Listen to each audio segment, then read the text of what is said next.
Rain hammered the windshield in relentless sheets, turning the glass into a shimmering blur that wipers struggled to clear. Lucas leaned forward in his seat, narrowed eyes fixed on the winding mountain road that twisted like a snake through the wilderness. He had driven this route dozens of times, but tonight felt different, like the storm itself was alive, pushing against the truck, shaking the world around him. The radio crackled with weather warnings and reports of flash floods, but the signal cut in and out, leaving the cab wrapped in uneasy silence, broken only by the drumming rain and groaning engine. It was nearly midnight, though the sky looked like an endless black ocean above him. The world outside the truck was swallowed by darkness, the trees bending under the fury of the wind. Lightning cracked across the horizon, white and violent, illuminating the road in erratic flashes that made everything seem unreal for a moment at a time. As the truck crawled uphill, something caught Lucas's attention near the shoulder, a faint shape, barely visible through the storm. At first he thought it was debris or a fallen tree branch, but as he got closer, the silhouette shifted. His heart punched harder in his chest. A person, someone standing out there in the middle of nowhere. He eased his foot onto the brake, the truck hissing as it slowed to a stop. His heartbeat synchronized with the roar of the storm. The figure stumbled forward, emerging from darkness into the blinding wash of headlights. A woman, soaked through, hair plastered to her face, clothes clinging to her like a second skin. In her arms, pressed tightly against her chest, was a small bundled shape. The fabric around it was drenched, but she held it with the fierce protectiveness of someone willing to fight the world to keep it warm. She approached the passenger door and raised a trembling fist, knocking weakly against the metal. Lucas reached over and cracked the window just enough to hear her. Her voice was barely more than a ragged whisper. "Please, please, help us." The desperation in those words cut straight through him. Her eyes were wide with terror, shining with tears and rainwater, and in that moment he knew she wasn't just cold or lost. She was running from something. She swayed slightly, nearly losing her balance, and Lucas reacted on instinct, unlocking the door and reaching out to steady her before she fell. "Come on, get in," he said, pushing the door open fully. She climbed into the cab, gripping the baby as though she feared the storm might rip him away. The child let out a faint, fragile cry, barely audible beneath the thunder. Lucas shut the door, sealing them inside from the violent night outside. The warmth of the cab fogged quickly with their breath, the contrast between inside and outside, striking enough to make it feel like stepping into another world. Only then did Lucas truly see the panic etched into the woman's face, and he realized this night was far from ordinary. Inside the cab, the woman's shivering was uncontrollable, her soaked clothes clinging to her skin. Lucas reached into the storage compartment above the dash and pulled out his spare work jacket, a thick, insulated one he usually kept for emergency breakdowns in winter. He handed it to her without a word. She hesitated only a second before, wrapping it around herself and a tiny bundle in her arms, trying to shield the baby from the cold gusts still sneaking through the vents. The infant whimpered softly, and she rocked gently, whispering something under her breath that sounded like a lullaby broken by sobs. Lucas kept his hands on the wheel, not yet moving, watching her from the corner of his eye. Her breathing was uneven, like someone who had been running for miles. Water dripped from her hair onto the seat, pooling near her feet. Her lips were bluish from the cold, and she stared straight ahead, refusing to look at him, her shoulders tight and defensive. "What's your name?" he asked quietly, trying not to spook her. She didn't answer. Her fingers tightened protectively around the baby, and her eyes darted to the fogged window as if expecting something terrible to appear at any moment. Only after several seconds did she whisper, I can't say." The words trembled, the same way she did. Lucas nodded slowly. He didn't push. He had seen fear before, real fear, and whatever had driven her out into a storm. This vicious wasn't something small or imagined. He started the truck again, shifting it into gear. The wheels groaned as they rolled forward, cutting through the flooded pavement. "I'll take you to the nearest town," he said, keeping his voice even. "There's a small hospital there, and a police station. You and the baby can get help." The reaction was immediate and violent. Her head snapped toward him, eyes wide with panic. "No," she said sharply, voice cracking as she spoke. "No police, no hospitals. Please, anywhere but there." Her arm tightened around the baby, as if someone were trying to take him away that instant.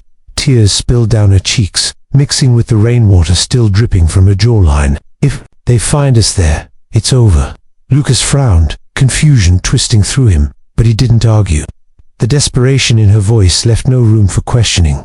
She wasn't scared, she was terrified. Every flash of lightning through the window made her flinch and turn her head sharply, checking behind them again and again. "Who's after you?" he asked carefully. She swallowed, unable to force the answer out. Instead, she stared at the bruises fading into purple and yellow across her knuckles, marks that looked like fingerprints from someone who had grabbed her hard enough to leave pain behind. The baby began to cry again, a soft, pitiful sound that filled the cab. She rocked him faster, whispering, "She, sweetheart, just a little longer," her voice breaking completely. Lucas gripped the wheel tighter.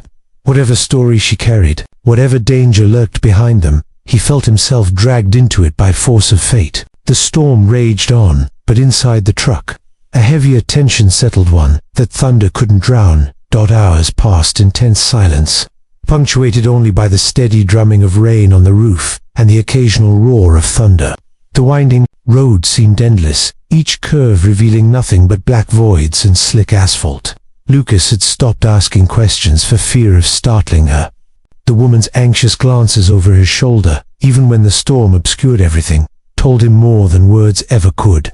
The baby slept fitfully in her arms, occasionally stirring and letting out a soft whimper, and she soothed him with murmured phrases he couldn't understand. Her hands remained pale, trembling slightly, and the bruises along her knuckles were more vivid under the truck's interior light, shadows playing along them like reminders of some unseen violence. Eventually, she spoke, her voice barely above a whisper, almost as if confessing to herself. "They're after me," she said. I saw something I shouldn't have, something that could ruin him." She swallowed hard, her gaze flicking down the road as if expecting someone to appear out of the storm. Lucas's grip on the wheel tightened. "Who?" he asked, keeping his tone low, careful not to scare her further. She hesitated, clutching the baby tighter, and then reached into the damp canvas bag she'd brought with her. Her fingers trembled as they brushed over the contents before withdrawing a small plastic sleeve. Inside, a card glistened with the wetness of the storm. She handed it to him, her fingers shaking. Lucas took it, squinting through the rain-streaked light. A photograph stared back at him, a well-dressed woman, standing beside a man whose face was instantly recognizable from television and newspapers. His stomach sank. This wasn't just a random figure or a petty criminal. This was a person of immense influence, one of the most powerful and feared men in the country. A man whose name alone could shut down investigations, manipulate courts, and erase people from public life. Lucas's mind raced as he processed what he was seeing. The woman in the photo, this frightened stranger, was herself, her expression calm and composed, dressed in the uniform of someone with access, privilege, and secrets. The magnitude of what she carried became clear in a heartbeat. The documents, whatever they were, weren't just papers, they were explosive proof of wrongdoing, capable of toppling a figure untouchable by ordinary means. She met his eyes for the first time since entering the truck, her face pale but resolute, the terror giving way to a cold determination.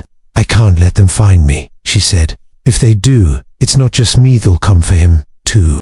She pressed the baby closer against her chest. Lucas realized, with a growing sense of urgency, that the infant wasn't just collateral, he was a target, a reason the woman had risked the storm, the highway, and the unknown driver beside her.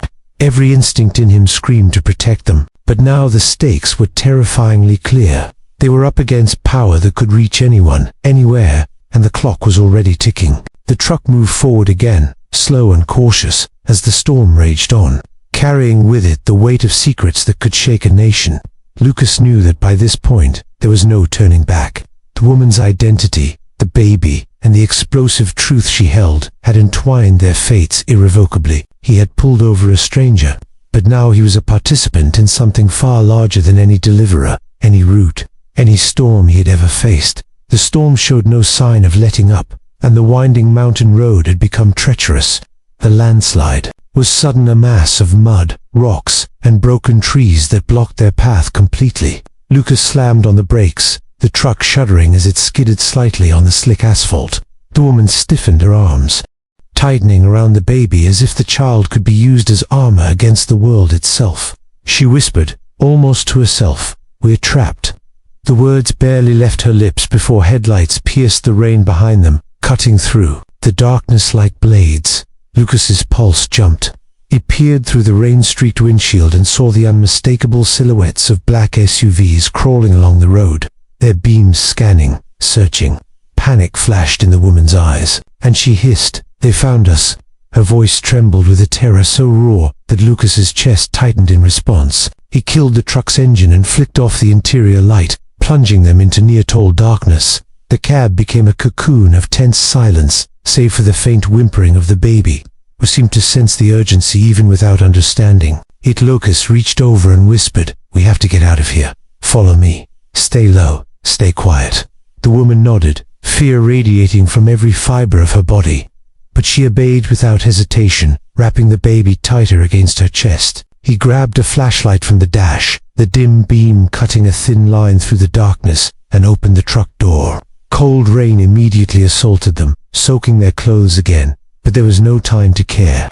The forest loomed beside, the blocked road, thick and foreboding, but Lucas knew the terrain. Years of hauling freight had taught him shortcuts, animal trails, and hidden paths that could take them out of reach of any pursuer. They slipped into the trees, the mud sucking at their boots as they moved. Branches whipped at their faces, and the baby cried softly, prompting the woman to whisper frantic reassurances. Voices carried faintly through the rain. The men in the SUVs had radios and were scanning methodically. Lucas led them through a narrow animal trail, the path nearly invisible beneath fallen leaves and rain-soaked debris. He paused occasionally, listening intently, and each time he judged it safe, they moved on.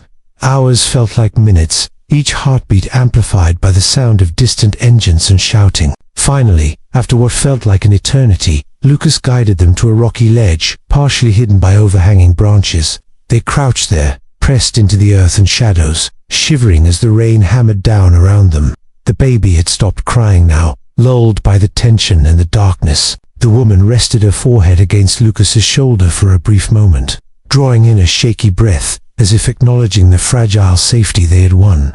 Lucas remained alert, scanning the road below, knowing they couldn't stay long but aware that for now, the relentless storm and dense forest had given them a temporary sanctuary. The night stretched on, silent but for the storm, holding its secrets tight as the two of them huddled together, waiting for dawn. By dawn, the storm had finally subsided, leaving the mountain roads slick and glistening in the pale morning light. The forest around them seemed almost peaceful now, the chaos of the previous night reduced to the distant echo of dripping water and the occasional bird call. Lucas guided the truck carefully down the winding road, every turn making him acutely aware of the danger that still lurked beyond the hills. The woman clutched the baby tightly, her eyes scanning the empty road ahead, alert for any sign that they were being followed. Her exhaustion was visible, dark circles under her eyes, hands trembling slightly, but there was a newfound resolve in her posture.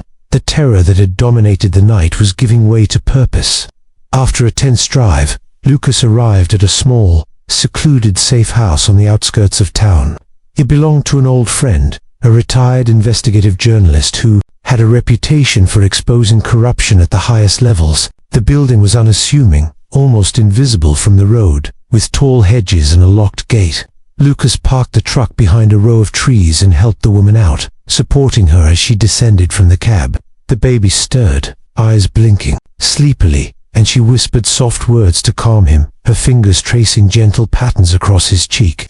For a moment, the world seemed still, as if they had been transported from the storm into a fragile sanctuary. Inside, the journalist greeted them quietly, already understanding the gravity of the situation from Lucas's terse explanations. The woman finally allowed herself to speak in full, her voice steady but low. She revealed that she was the personal assistant to one of the most powerful political figures in the country, and that she had witnessed illegal activities that could topple him. The documents she carried contained irrefutable proof of corruption, embezzlement, and manipulation at the highest levels. She had fled to protect not only herself, but also her son, who had been kept hidden from public view, to shield him from the man's influence. Every detail she shared underscored the danger she had narrowly escaped, and Lucas felt a mix of awe and disbelief at the magnitude of what he had stumbled into. The baby slept in a makeshift crib, while the woman and Lucas went over the documents with the journalist, planning the next steps carefully. Hours later, his first reports began to surface on national news, an explosive investigation revealing the politician's crimes, leading to arrests, resignations, and widespread public outrage. Lucas sat in the corner of the safe house quietly, watching the broadcasts, astonished as he saw the woman on camera. She held her child in her arms, speaking with a calm authority that contrasted sharply with the terrified figure he had met in the storm. Her identity was now public, her courage celebrated, but only he knew the full story, the desperate, drenched stranger who had knocked on his truck window hours before. As the sun rose higher, warming the safe house and dispelling the remnants of the storm, Lucas felt a quiet satisfaction. He had played a small role in a monumental shift, yet it had been enough to change the course of lives, protect an innocent child, and ensure justice prevailed. The woman's eyes met his for a brief moment, gratitude and recognition passing. Silently between them, outside, the world continued, unaware of the night's harrowing journey. Before Lucas and the woman with the baby, everything had changed forever.